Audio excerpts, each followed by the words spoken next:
Students, in this session, I will teach you about the genetically engineered insulin. In the previous sessions, I have explained about the various applications of biotechnology in the field of agriculture. Now we start with the applications in medicine. The first one is the production of genetically engineered insulin.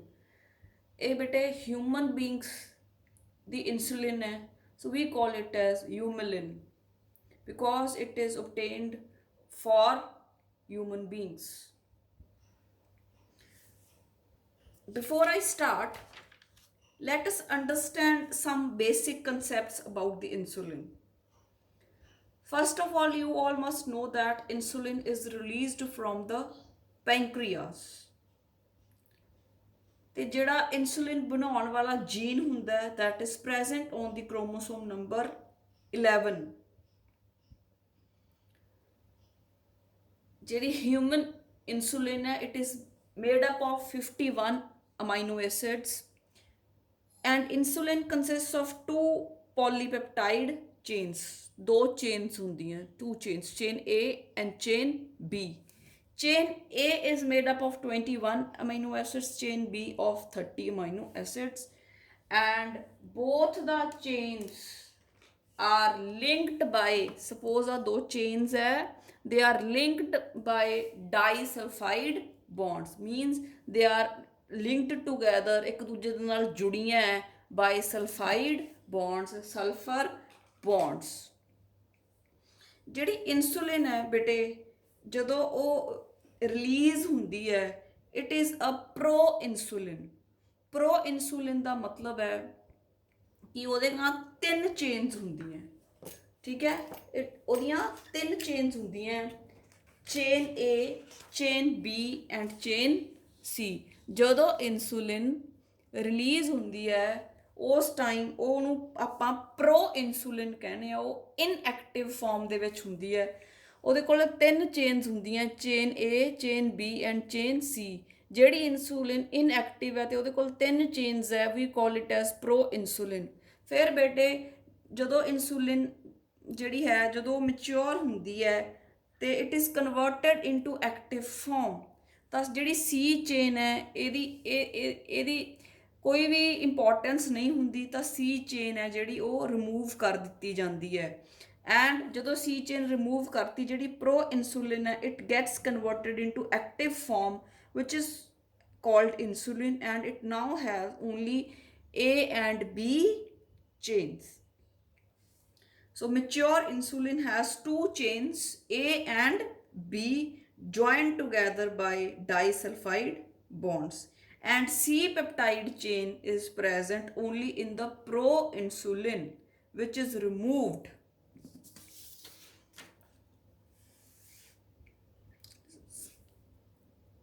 Right. ਹੁਣ ਬੇਟੇ ਇੱਥੋਂ ਜਿਹੜਾ ਹੈ ਮੈਂ ਅੱਗੇ process explain ਕਰਦੀ ਹਾਂ. ਹੁਣ ਜਿਹੜੇ ਲੋਕਾਂ ਨੂੰ ਬੇਟੇ ਡਾਇਬਟੀਜ਼ ਹੋ ਜਾਂਦੀ ਹੈ ਉਹਨਾਂ ਦੇ ਵਿੱਚ ਜਿਹੜਾ ਹੈ ਕ੍ਰੋਮੋਸੋਮ ਨੰਬਰ 11 ਤੇ ਜਿਹੜੇ ਜੀਨਸ ਪਏ ਆ ਉਹਨਾਂ ਦੇ ਵਿੱਚ ਕੁਝ ਡਿਫੈਕਟ ਹੋ ਜਾਂਦਾ ਹੈ and they are unable to produce insulin. Insulin ਜਿਹੜਾ ਹੈ ਆਪਣੀ ਸ਼ੂਗਰ ਲੈਵਲ ਨੂੰ ਕੰਟਰੋਲ ਕਰਦਾ ਹੈ. ਤਾਂ ਜਿਹੜੇ ਬੰਦਿਆਂ ਨੂੰ ਡਾਇਬਟੀਜ਼ ਹੋ ਜਾਂਦੀ ਹੈ ਫਿਰ ਉਹਨਾਂ ਨੂੰ ਬੇਟੇ ਆਰਟੀਫਿਸ਼ੀਅਲ ਇਨਸੂਲਿਨ ਦਿੰਦੇ ਆ, ਇੰਜੈਕਸ਼ਨਸ ਦਿੰਦੇ ਆ ਜਿਵੇਂ ਆਪਾਂ ਦੇਖਦੇ ਹਾਂ. ਤਾਂ ਉਹ ਜਿਹੜੀ ਆਰਟੀਫਿਸ਼ੀਅਲ ਇਨਸੂਲਿਨ ਹੈ it was first extracted from calf, sheep, goat, pigs. ਇਹ ਜਿਹੇ ਜਾਨਵਰਾਂ ਨੂੰ ਸਲੌਟਰ ਕਰਕੇ ਮਾਰ ਕੇ ਉਹਨਾਂ ਦੇ ਵਿੱਚੋਂ ਇਨਸੂਲਿਨ ਕੱਢ ਕੇ ਐਂਡ ਹਿਊਮਨ ਬੀਇੰਗਸ ਨੂੰ ਦਿੱਤੀ ਜਾਂਦੀ ਸੀ. Now that insulin was not of our species, ਹੋਰ ਨਸਲਾਂ ਦੀ ਸੀ, ਹੋਰ ਜਾਨਵਰਾਂ ਦੀ ਸੀ. So it used to cause allergies, ਠੀਕ ਹੈ, ਬਾਡੀ ਦੇ ਵਿੱਚ ਰਿਐਕਸ਼ਨਸ ਹੋ ਜਾਂਦੇ ਸੀ, ਐਂਟੀਜੈਨਿਕ ਰਿਐਕਸ਼ਨਸ, ਹਾਈਪਰ ਸੈਂਸਿਟਿਵਿਟੀ, ਜਿਹਦੇ ਕਰਕੇ ਬਹੁਤ ਸਾਰੀਆਂ ਪ੍ਰੋਬਲਮਸ ਆਉਂਦੀਆਂ ਸੀ. ਤਾਂ ਬੇਟੇ ਐਲੀ ਲਿਲੀ ਨਾਮ ਦੀ ਕੰਪਨੀ ਸੀ, ਅਮੈਰੀਕਨ ਕੰਪਨੀ, ਜਿਨ੍ਹਾਂ ਨੇ ਐਕਸਪੈਰੀਮੈਂਟਸ ਕੀਤੇ ਅਤੇ ਹਿਊਮਲਿਨ ਬਣਾਤੀ. ਹੁਣ ਜਿਹੜੀ ਹਿਊਮਲਿਨ ਹੈ it is a genetically engineered insulin. It is made from the human beings and it is given to the human beings. So humulin is far more better than the insulin which was obtained by slaughtering of the animals. So Eli Lilly, an American company, they made this. ਹੁਣ ਤੁਸੀਂ ਇੱਥੇ ਦੇਖ ਸਕਦੇ ਹੋ ਤਿੰਨ ਪੈਪਟਾਈਡਸ ਹੈ A B and C। ਜਿਹੜਾ grey colour ਹੈ C ਹੈ, ਇਹ ਨਹੀਂ ਚਾਹੀਦਾ ਸੀ, ਠੀਕ ਹੈ। A ਤੇ B ਨੂੰ ਸਲਫਾਈਡ ਬੌਂਡ ਦੇ ਨਾਲ ਜੁੜ ਗਈਆਂ ਨੈਚੁਰਲੀ। ਤਾਂ ਇਸੇ ਪ੍ਰਕਾਰ ਨਾਲ ਜਿਹੜੀ ਐਲੀ ਲਿਲੀ ਅਮਰੀਕਨ ਕੰਪਨੀ ਹੈ ਬੇਟੇ, ਉਹਨਾਂ ਨੇ ਵੀ ਜਿਹੜੀ ਹੈ ਹਿਊਮਲਿਨ ਬਣਾਈ। So let's talk about how they did this experiment to produce humulin। ਬੇਟਾ ਸਿੰਪਲ ਪ੍ਰੋਸੈਸ। ਹੁਣ ਆਪਾਂ ਨੂੰ ਪਤਾ ਹੈ A ਪੈਪਟਾਈਡ ਅੱਡ ਹੁੰਦਾ ਹੈ, B ਅੱਡ ਹੁੰਦਾ ਹੈ, C ਚਾਹੀਦਾ ਨਹੀਂ। ਤਾਂ ਬੇਟੇ ਇਹਨਾਂ ਨੇ ਕੀ ਕੀਤਾ, ਬੈਕਟੀਰੀਆ ਲਿਆ, ਉਹਦੇ ਪਲਾਜ਼ਮਿਡ ਚੋਂ ਫालतू ਦਾ ਜੀਨ ਰਿਮੂਵ ਕੀਤਾ ਤੇ ਜੀਨ ਆਫ ਇੰਟਰਸਟ ਐਡ ਕਰਤਾ। ਹੁਣ ਇੱਥੇ ਜੀਨ ਆਫ ਇੰਟਰਸਟ ਕਿਹੜਾ ਸੀ, ਇਨਸੂਲਿਨ A ਸਬ ਯੂਨਿਟ, ਜਿਹਦੇ ਤੋਂ ਇਨਸੂਲਿਨ A ਬਣਨੀ ਹੈ। ਉਹ ਪੈਪਟਾਈਡ ਥੋੜਾ ਜਿਹਾ ਜਿਹੜਾ ਜੀਨ ਸੀ ਉਹ ਪਲਾਜ਼ਮਿਡ ਦੇ ਵਿੱਚ ਐਡ ਕਰਤਾ। ਇੱਕ ਹੋਰ ਬੈਕਟੀਰੀਆ ਲਿਆ, ਉਹਦਾ ਪਲਾਜ਼ਮਿਡ ਕੱਟਿਆ ਤੇ ਉਹਦੇ ਵਿੱਚ ਇਨਸੂਲਿਨ B ਸਬ ਯੂਨਿਟ ਜਿਹੜਾ ਸੀ ਉਹ ਐਡ ਕਰਤਾ। ਤੁਸੀਂ ਰੈੱਡ ਕਲਰ ਦਾ ਦੇਖ ਸਕਦੇ ਹੋ, ਇੱਥੋਂ ਮੈਂ ਰਿਮੂਵ ਕੀਤਾ, ਰੈੱਡ ਕਲਰ ਦਾ ਐਡ ਕਰਤਾ, ਇੱਥੋਂ ਰਿਮੂਵ ਕੀਤਾ।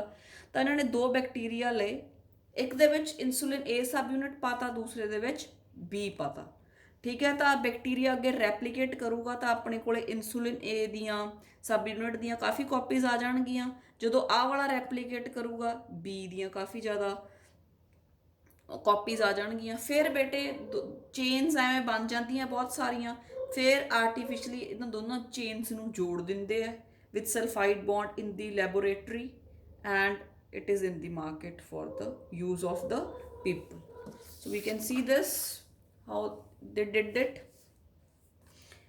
ठीक है बेटे, आ लिया एक प्लाज्मिड और दूसरा प्लाज्मिड। इस plasmid they which insulin gene A सब यूनिट इंट्रोड्यूस कराता ग्रीन कलर का, ਇਹਦੇ ਵਿੱਚ ਇਨਸੂਲਿਨ B ਇੰਟਰੋਡਿਊਸ ਕਰਾਤਾ ਰੈੱਡ ਕਲਰ ਦਾ। ਜਿਹੜਾ ਇਹ ਪਲਾਜ਼ਮਿਡ ਹੈ ਇਹਨੂੰ ਬੈਕਟੀਰੀਆ ਦੇ ਅੰਦਰ ਪਾਤਾ। ਤਾਂ ਆਪਾਂ ਦੇਖ ਸਕਦੇ ਹਾਂ ਕਿ ਜਦੋਂ ਇਹ ਜੀਨ ਆ ਗਿਆ ਇਨਸੂਲਿਨ ਵਾਲਾ ਤੇ A ਪੈਪਟਾਈਡ ਬਣ ਗਿਆ, ਠੀਕ ਹੈ। ਇਹਨੇ ਜਦੋਂ ਆਪਾਂ A ਸਬ ਯੂਨਿਟ ਜੀਨ ਪਾਇਆ ਸੀ ਤਾਂ ਇੱਧਰ A ਬਣਨਾ ਸ਼ੁਰੂ ਹੋ ਗਿਆ, ਇੱਧਰ B ਬਣਨਾ ਸ਼ੁਰੂ ਹੋ ਗਿਆ। ਤੁਸੀਂ ਦੇਖ ਸਕਦੇ ਹੋ ਚੇਨ ਬਣ ਗਈ, ਬਲੂ ਤੇ ਜਿਹੜੀ ਮੈਂ ਗ੍ਰੀਨ ਦਿਖਾਈ ਹੈ ਇੱਧਰ ਬਲੂ ਤੇ ਰੈੱਡ ਦਿਖਾਈ ਹੈ, ਠੀਕ ਹੈ ਬੇਟੇ। ਉਸ ਤੋਂ ਬਾਅਦ ਬੇਟੇ ਇਹਨੂੰ ਪਿਊਰੀਫਾਈ ਕਰ ਲਿਆ, ਜਿੰਨਾ ਪਾਰਟ ਆਪਾਂ ਨੂੰ ਚਾਹੀਦਾ ਸੀ ਸਿਰਫ ਓਨਾ ਹੀ ਰੱਖਿਆ, ਬਾਕੀ ਜਿਹੜਾ ਹੋਰ ਸੀਗਾ ਉਹਨੂੰ ਰਿਮੂਵ ਕਰਤਾ, ਠੀਕ ਹੈ। ਆ ਇੱਧਰੋਂ ਪੈਪਟਾਈਡ A ਰਹਿ ਗਿਆ ਬਲੂ ਕਲਰ ਦਾ, ਠੀਕ ਹੈ। ਤੇ ਇਹ ਆਪਾਂ ਨੂੰ ਚਾਹੀਦਾ ਨਹੀਂ, ਇੱਧਰੋਂ ਵੀ ਨਹੀਂ ਚਾਹੀਦਾ, ਆਪਾਂ ਨੂੰ ਸਿਰਫ ਗ੍ਰੀਨ ਤੇ ਰੈੱਡ ਚਾਹੀਦੇ ਸੀ। ਆ ਤੁਸੀਂ ਦੇਖ ਸਕਦੇ ਹੋ ਇੱਧਰੋਂ ਗ੍ਰੀਨ A ਲੈ ਲਿਆ, ਇੱਧਰੋਂ ਰੈੱਡ B ਲੈ ਲਿਆ। Combining of the two polypeptides to produce a functional insulin। ਆ ਦੇਖੋ A ਪੈਪਟਾਈਡ ਸੀ, B ਸੀ, ਪਿੰਕ ਕਲਰ ਦੇ ਡਾਈਸਲਫਾਈਡ ਬ੍ਰਿਜ ਮੈਂ ਦਿਖਾਏ ਹੈ। ਤਾਂ a new humulin genetically engineered insulin, a active insulin was produced by the American company Eli Lilly, and this can be given to the patients who are diabetic। So this is the importance of biotechnology in the medicine। Next we will discuss another application, that is the gene therapy। So we have the gene therapy। It is an attempt to cure hereditary or genetic diseases। ਜਿਹੜੇ hereditary diseases ਹੈ ਉਹਨਾਂ ਨੂੰ cure ਕਰਨ ਲਈ ਬੇਟੇ use ਕੀਤਾ ਜਾਂਦਾ ਹੈ। It is a collection of methods that allows correction of genetic defects that has been diagnosed in the child embryo। Genes are inserted into a person's cell to treat the diseases। अच्छे genes insert कर ਦਿੱਤੇ ਜਾਂਦੇ ਹੈ ਤਾਂ ਕਿ defective genes ਨੂੰ correct ਕੀਤਾ ਜਾ ਸਕੇ। ਕੀ ਹੈ ਬੇਟੇ, this is a method to correct a defective gene which is diagnosed in a child or in a embryo। तो this therapy ਸਭ ਤੋਂ ਪਹਿਲਾਂ it was given to a 4-year-old girl in 1990, ਜਿਹਦੇ ਵਿੱਚ ਅਡੀਨੋਸਾਈਨ ਡੀ ਐਮੀਨੇਜ਼ ਦੀ ਡੈਫੀਸ਼ੀਐਂਸੀ ਸੀ। ਅਡੀਨੋਸਾਈਨ D ਐਮੀਨੇਜ਼ ADA ਆਪਾਂ ਕਹਿੰਦੇ ਆ, ਨਾਮ ਦਾ ਇੱਕ ਐਂਜ਼ਾਈਮ ਹੁੰਦਾ ਹੈ ਜਿਹੜਾ ਬਾਡੀ ਦੇ ਵਿੱਚ ATP ਬਣਾਉਣ ਦੇ ਵਿੱਚ ਹੈਲਪ ਕਰਦਾ ਹੈ। ਅਡੀਨੋਸਾਈਨ ਟਰਾਈ ਫਾਸਫੇਟ ਬਣਾਉਣ ਦੇ ਵਿੱਚ ਹੈਲਪ ਕਰਦਾ ਹੈ। ਅਗਰ ਇਹ ਐਂਜ਼ਾਈਮ ਨਹੀਂ ਹੋਵੇਗਾ ਤਾਂ ਦੱਸੋ ਕੀ ATP ਬਣੇਗੀ? ਨੋ। ਫਿਰ એનર્ਜੀ ਕਿੱਥੋਂ ਆਵੇਗੀ? For all the activities we need energy. ਜਦੋਂ એનર્ਜੀ ਨਾ ਮਿਲੀ ਤਾਂ ਇਮਿਊਨ ਸਿਸਟਮ ਵੀਕ ਹੋ ਜਾਊਗਾ, ਤਾਂ ਬਹੁਤ ਸਾਰੀਆਂ ਬਿਮਾਰੀਆਂ ਵੀ ਹੋ ਸਕਦੀਆਂ। ਤਾਂ ਉਸ ਨੂੰ ਕਹਿੰਦੇ ਆ SCID, swear combined immuno deficiency. Swear combined immuno deficiency. ਤਾਂ ਅਗਰ ਇਮਿਊਨ ਸਿਸਟਮ ਦੀ ਪ੍ਰੋਪਰ ਫੰਕਸ਼ਨਿੰਗ ਕਰਾਉਣੀ ਹੈ ਤਾਂ ਆਪਾਂ ਨੂੰ ADA ਐਂਜ਼ਾਈਮ ਚਾਹੀਦਾ। ਪਰ ਜਿਹੜਾ ਇਹ ਡਿਸਆਰਡਰ ਹੈ it is caused due to deletion of the gene. ਜਿਹੜੇ ਜੀਨ ਨੇ ਅਡੀਨੋਸਾਈਨ ਡੀ ਐਮੀਨੇਜ਼ ਐਂਜ਼ਾਈਮ ਬਣਾਉਣਾ ਹੁੰਦਾ ਨਾ, ਉਹ ਜੀਨ ਹੀ ਬੱਚੇ 'ਚ ਨਹੀਂ ਆਉਂਦਾ, ਦੀ ਡੈਫੀਸ਼ੀਐਂਸੀ ਹੋ ਜਾਂਦੀ ਹੈ। ਤਾਂ ਹੁਣ ਆਪਾਂ ਦੇਖਦੇ ਹਾਂ ਕਿ ਉਹਨਾਂ ਨੇ ਕਿਸ ਤਰ੍ਹਾਂ ਇਹ ਜਿਹੜਾ ਪ੍ਰੋਸੈਸ ਸੀ ਇਹ ਕੀਤਾ। ਬੇਟੇ ਇਹ ਜਿਹੜਾ ਹੈ ਇਹਨੂੰ ਆਪਾਂ ਬੋਨ ਮੈਰੋ ਟਰਾਂਸਪਲਾਂਟੇਸ਼ਨ ਨਾਲ ਵੀ ਕਿਉਰ ਕਰ ਸਕਦੇ ਹਾਂ, ਪਰ ਬਹੁਤ ਹੀ ਔਖਾ ਪ੍ਰੋਸੈਸ ਹੈ ਕਿਉਂਕਿ ਬੋਨ ਮੈਰੋ ਕਈ ਵਾਰ ਮੈਚ ਨਹੀਂ ਕਰਦੀ, ਤਾਂ ਹੋਰ ਬਹੁਤ ਸਾਰੇ ਇਸ਼ੂਜ਼ ਹੈ।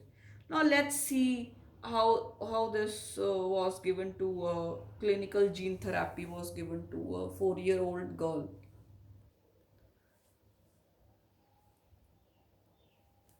ਕੀ ਕੀਤਾ? ਆ ਇੱਕ ਬੈਕਟੀਰੀਅਮ ਹੈ, ਆ ਇਹਦਾ ਰੈੱਡ ਕਲਰ ਦਾ ਪਲਾਜ਼ਮਿਡ ਹੈ, ਤੇ ਇਸ ਪਲਾਜ਼ਮਿਡ ਦੇ ਅੰਦਰ ਨਾਰਮਲ ਹਿਊਮਨ ਦਾ ਜਿਹੜਾ ADA ਜੀਨ ਸੀ ਉਹ ਪਾਤਾ। ਠੀਕ ਹੈ, ਕਿਸੇ ਨਾਰਮਲ ਬੰਦੇ ਚੋਂ ADA ਜੀਨ ਜਿਹੜਾ ਸੀ ਉਹ ਕੱਢ ਕੇ ਇਸ ਬੈਕਟੀਰੀਅਮ ਦੇ ਪਲਾਜ਼ਮਿਡ ਦੇ ਵਿੱਚ ਪਾਤਾ। ਫਿਰ ਬੇਟੇ ਇੱਕ ਜੈਨੇਟਿਕਲੀ ਡਿਸੇਬਲਡ ਰੈਟਰੋਵਾਇਰਸ ਲਿਆ। ਜੈਨੇਟਿਕਲੀ ਡਿਸੇਬਲਡ ਦਾ ਮਤਲਬ ਇਹ ਬਿਮਾਰੀ ਨਹੀਂ ਲਗਾ ਸਕਦਾ। ਠੀਕ ਹੈ, ਤਾਂ ਕੀ ਕੀਤਾ? ਜਿਹੜਾ ਇਹ ਜੀਨ ਸੀ, ਠੀਕ ਹੈ, ਪਲਾਜ਼ਮਿਡ ਦੀ ਹੈਲਪ ਦੇ ਨਾਲ ਆ ਤੁਸੀਂ ਦੇਖ ਸਕਦੇ ਹੋ ਵਾਇਰਸ ਦੇ ਵਿੱਚ ਇੰਟਰੋਡਿਊਸ ਕਰਾਤਾ। cloned ADA gene is incorporated into a virus। ਉਹ ਵਾਇਰਸ ਜਿਹਨੂੰ ਡਿਸੇਬਲ ਕਰ ਦਿੱਤਾ ਗਿਆ, ਜਿਹੜਾ ਹੁਣ ਬਿਮਾਰੀ ਨਹੀਂ ਕਰ ਸਕਦਾ, ਡਿਜ਼ੀਜ਼ ਕਾਜ਼ ਨਹੀਂ ਕਰ ਸਕਦਾ। ਨਾਰਮਲ ADA ਜੀਨ ਕੱਢਿਆ, ਪਲਾਜ਼ਮਿਡ ਦੇ ਵਿੱਚ ਪਾਇਆ, ਪਲਾਜ਼ਮਿਡ ਨੂੰ ਵਾਇਰਸ ਦੇ ਵਿੱਚ ਪਾਤਾ ਜਿਹੜਾ ਡਿਸੇਬਲਡ ਵਾਇਰਸ ਸੀ। ਐਂਡ ਤੁਸੀਂ ਦੇਖ ਸਕਦੇ ਹੋ ਆ ਬਲੂ ਕਲਰ ਦਾ ADA ਦਾ ਜੀਨ ਹੁਣ ਵਾਇਰਸ ਦੇ ਵਿੱਚ ਆ ਗਿਆ with the help of a vector. Right, ਉਸ ਤੋਂ ਬਾਅਦ ਕੀ ਕੀਤਾ?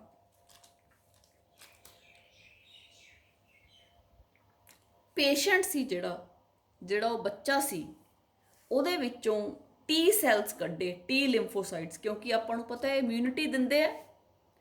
T ਲਿੰਫੋਸਾਈਟਸ ਉਸ ਬੱਚੇ ਦੇ ਵਿੱਚੋਂ ਕੱਢੇ, ਤੇ ਉਹਨਾਂ T ਲਿੰਫੋਸਾਈਟਸ ਦੇ ਵਿੱਚ ਰੈਟਰੋਵਾਇਰਸ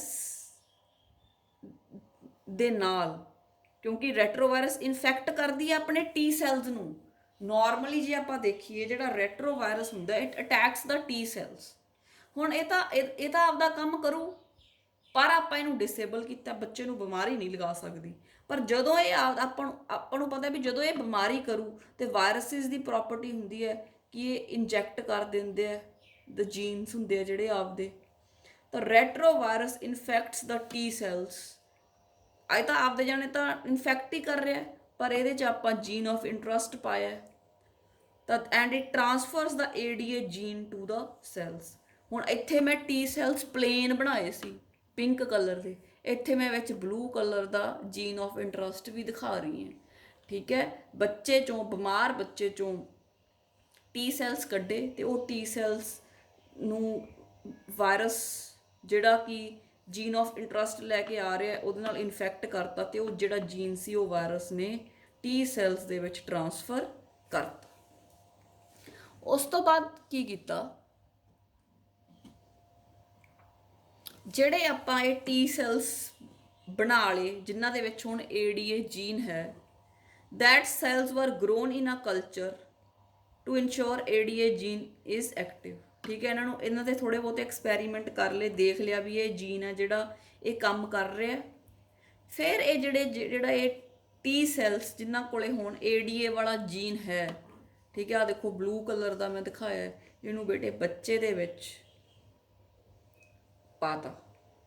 ਦੇ ਵਰ ਜੈਨੇਟਿਕਲੀ ਆਲਟਰਡ ਸੈਲਸ ਆਰ ਰੀਇੰਪਲਾਂਟਡ। ਠੀਕ ਹੈ, ਪਹਿਲਾਂ ਸੈਲਸ ਕੱਢੇ ਫਿਰ ਉਹਨਾਂ ਨੂੰ ਦੁਬਾਰਾ ਪਾਇਆ ਤਾਂ ਆਪਾਂ ਕਹਿੰਦੇ ਆ ਰੀਇੰਪਲਾਂਟਡ ਟੂ ਪ੍ਰੋਡਿਊਸ ਏਡੀਏ। ਹੁਣ ਜਦੋਂ ਬੱਚੇ ਦੇ ਅੰਦਰ ਜੀਨ ਹੀ ਆ ਗਿਆ ਤਾਂ ਉਹ ਆਪੇ ਹੀ ਇਹ ਇੰਜ਼ਾਈਮ ਜਿਹੜਾ ਅਡੀਨੋਸਾਈਨ ਡੀਐਮਿਨੇਜ਼ ਇੰਜ਼ਾਈਮ ਹੈ ਉਹ ਪੈਦਾ ਕਰ ਲੂ। ਪਹਿਲਾਂ ਬੱਚੇ ਦੇ ਵਿੱਚ ਉਹ ਜੀਨ ਹੀ ਹੈ ਨਹੀਂ ਸੀ ਜਿਹਨੇ ਇਹ ਪਾਰਟੀਕੂਲਰ ਇੰਜ਼ਾਈਮ ਬਣਾਉਣਾ ਸੀ, ਤੇ ਆਪਾਂ ਜੀਨਸ ਹੀ ਟ੍ਰਾਂਸਫਰ ਕਰਤੇ ਏਡੀਏ ਦੇ ਨਾਰਮਲ ਬੰਦੇ 'ਚੋਂ ਲੈ ਕੇ, ਤੇ ਉਹ ਬੱਚਾ ਸੀ ਜਿਹੜਾ ਹੁਣ ਉਹਦੀ ਬਾਡੀ ਦੇ ਵਿੱਚ ਏਡੀਏ ਨੂੰ ਬਣਾਉਣ ਵਾਲਾ ਜੀਨ ਆ ਗਿਆ, ਤੇ ਬੱਚੇ ਦੇ ਵਿੱਚ ਜਿਹੜਾ ਸੀਗਾ ਜਿਹੜੀ ਹੈ ਉਹਦੀ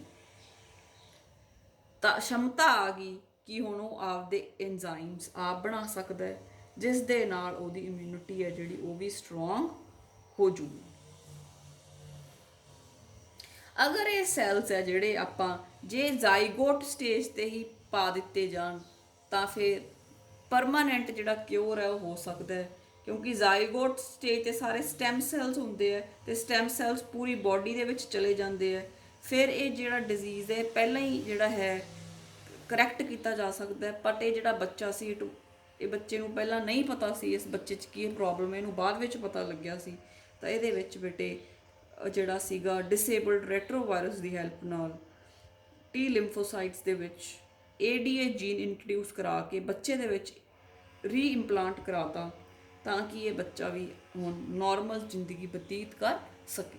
ਸੋ this is the another application of biotechnology in the field of medicine, that is the gene therapy. Next we will do about the molecular diagnosis in the next session.